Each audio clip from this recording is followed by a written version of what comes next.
In a quiet, sunlit meadow on the edge of a great green forest, lived a young rabbit named Benny.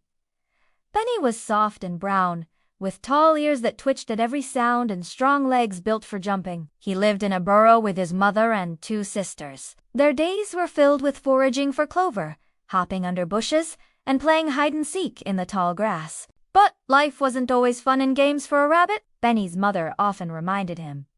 Your ears, eyes, and legs are your superpowers. Listen carefully, look closely, and be ready to run. And Benny did listen. He knew the sound of hawks flying overhead. He knew to freeze if a fox appeared. He knew that the forest was beautiful but could also be dangerous. One warm afternoon, Benny was exploring near the edge of the forest, when a flash of color caught his eye. A bright yellow butterfly fluttered past, dancing through the air like a leaf in the wind. Benny's eyes lit up. Without thinking, he hopped after it. 1 jump, 2 jumps, 5, 10. He chased it across a shallow stream, through bushes, and over a fallen log. He didn't notice how far he had gone. When the butterfly vanished into the trees, Benny stopped and looked around. Nothing looked familiar. The tall grass was gone. The meadow was nowhere in sight. Benny was lost. As the wind whispered through the trees, Benny's heart began to pound. He remembered his mother's warning. Never go deep into the forest alone. He tried retracing his steps, but everything looked the same. The air felt cooler. The sunlight barely touched the ground beneath the thick trees. Suddenly, he heard a snap. A branch! Benny froze. His ears twitched. Then rustle, something was moving. A red shape darted through the bushes. A fox? Benny didn't wait. He sprinted through the underbrush, dodging roots and leaping over rocks, his strong legs carrying him faster than fear. After what felt like forever, he ducked into a hollow beneath a log and held his breath. The fox didn't follow. Benny was safe. For now. That night, as the forest grew dark and silent, Benny sat alone, shivering under a fern. Suddenly, a soft voice hooted from above. What are you doing here, little one? It was an owl with golden eyes, perched on a branch. I got lost, Benny said sadly. I was chasing a butterfly. The owl tilted its head.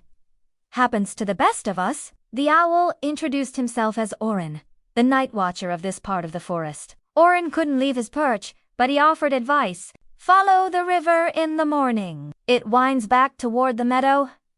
Thank you, Benny whispered. He curled up beneath a fern and fell asleep to the sounds of crickets and the owl's gentle hoots. At dawn, Benny followed the riverbank. He stopped to nibble on dandelion greens and drink from the cool water. He used his sensitive nose to sniff the breeze, searching for familiar smells. On his way, he met a turtle named Tula, slowly making her way to the pond. Sometimes, said Tula, the slow way is the safest way. She gave Benny directions using mossy trees and a crooked rock as markers. Further along, he ran into a chattering squirrel named Nico, who helped him climb a hill.